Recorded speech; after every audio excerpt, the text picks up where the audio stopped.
All right, welcome to Strategy by Evie. This fine Friday. Not very rambunctious tonight. Not that entertained. Okay, cool. Well, tonight let's just leave you with a quick note to go into the weekend and the Friday win-win.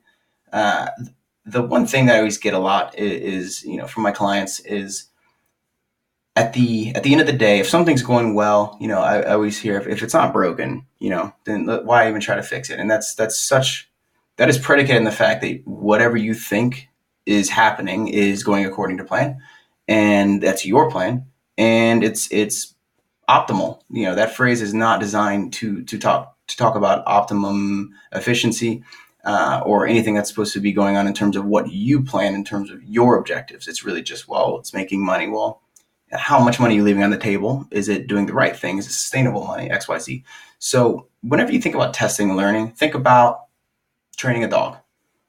Evie here apparently can't pee outside, but she can fall asleep while I'm talking relatively loudly and holding her, and she's laying upside down pathetically. But think about it like that. If at the end of the day, a dog is supposed to go to the bathroom outside and you just let it happen, and it just, you had no plan, you had nothing in mind in order to make it better, to shorten that time before she could start using the restroom outside. Really, eventually, yeah, sure, she would learn how through trial and error, and it would be lengthy, and it would be, it would cover your carpet and urine and anything else that the dog does. But if you take initiative and you understand, well, what is it about this dog that, when does the dog use the restroom? What is it about the dog that actually, makes it okay with the idea of going outside, right? Because you got to think about it like it's, I mean, well, it's reaching, obviously, right? But training a consumer to do something is the same as training a dog not to do something, right? You have to understand the motivations and emotions outside the realm of what you currently operate. And all too often, marketers will talk to themselves. They'll say, "Yeah, this is what my client wants. This." No, they don't.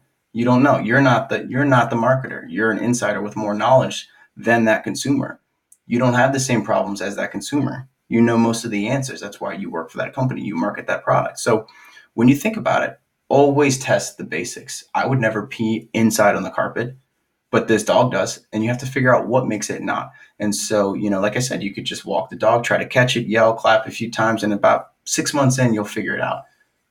Evie here is an absolute pain to teach that. She's very young, but in the same token, understanding what it is about that drives Evie. She doesn't like being alone, and so right before bed, that's not the great time to walk her. I realized that through trial and error. You would think it is, but taking her out just makes her super anxious, and now she associates going outside with going to bed. So it just kind of was a vicious cycle.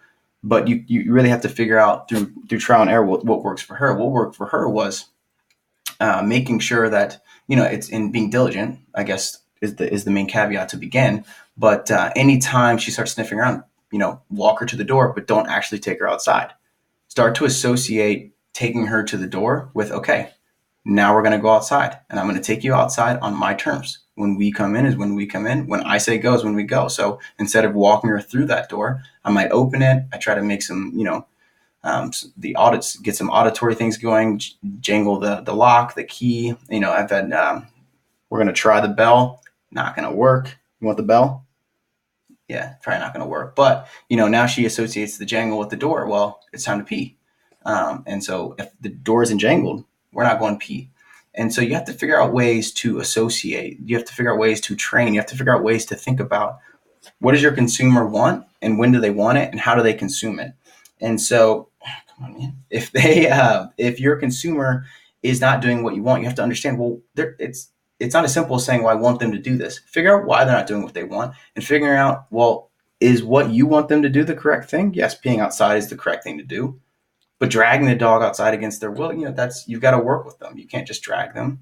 Um, I would used to carry Evie because she wouldn't go. Well, that's putting a band-aid. You got to figure out why she won't walk herself. That may mean this morning, how long did we stand outside playing Who's More Stubborn? Probably close to an hour. Sometimes that's what it takes. But you've got to meet your customer where they are, and you've got to go and test and play in their playground, not yours. Get outside your four walls. Go figure it out what it is your customer does, your client does, How do you convert that person? How do you get a new referral? How do you get a trade up, trade down? How do you increase conversion? So, increase open rates. And so, as we look at this as my screen, I'll probably go back and forth. The thing that to show on my screen now is just a new test I've been running. And sometimes, the open rates are much lower. Sometimes I have an open rate of 20%. Sometimes it's considerably higher. It depends. And then you grab, when you grab what is correct and what you can track from a failure and a success, but you have to make sure you're tracking whatever you do so that test and learn is valid. It's backed up by more than just your intuition or something along that, but along that effect. But really, at the end of the day, just make sure whatever you're doing, you're disrupting yourself. If you can disrupt yourself and get your client, or your customer, or whomever you're trying to convince, persuade, sell, close, if you can get them on their toes, that's when you start to get some real, some genuine reactions. And in that moment, on the other side of, mundane and habitual, when you start to get them, oh wow, get them doing not what they're typical on autopilot doing, well then yeah, then you will get some real reactions. Taking Evie by the door and then not taking her through the door, I noticed her anxiety picked up quite a bit because she had to take a piss. She had to take a piss, and she realized it's not fun going in the crate when you have to pee and holding it. So you really just got to shake things up. And when you start doing that, testing gets fun, and learning gets more often. So like it just happens more often. You can come up with bigger, better insights.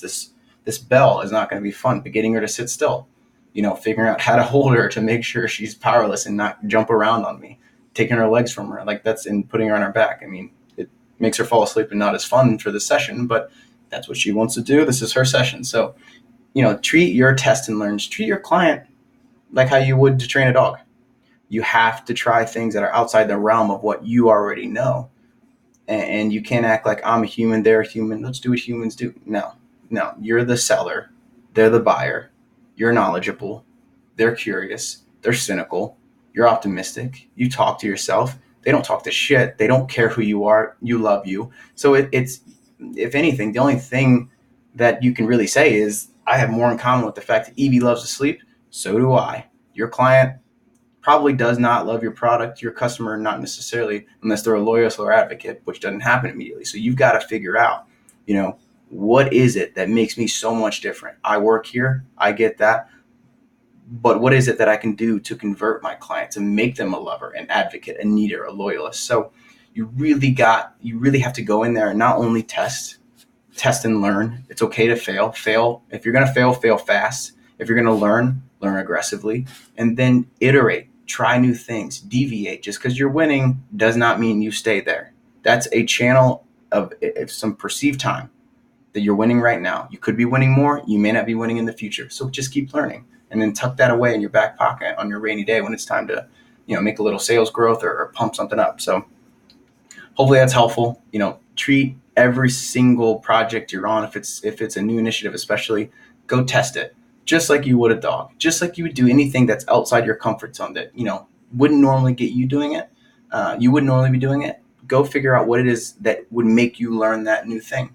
Is another practical way to do it if you don't have a wild, rambunctious dog like this. But it's going to seem foreign, and it should, because your client, to most companies, to most people, they're a foreign body, and you don't bypass that by going, we're humans, I get it. Now, assume they're a dog.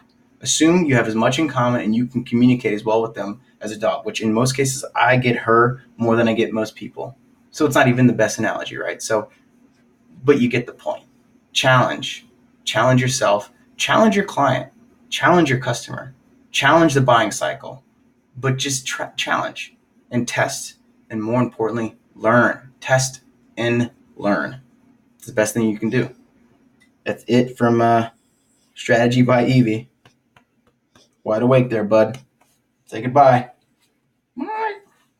Oh, she didn't like that.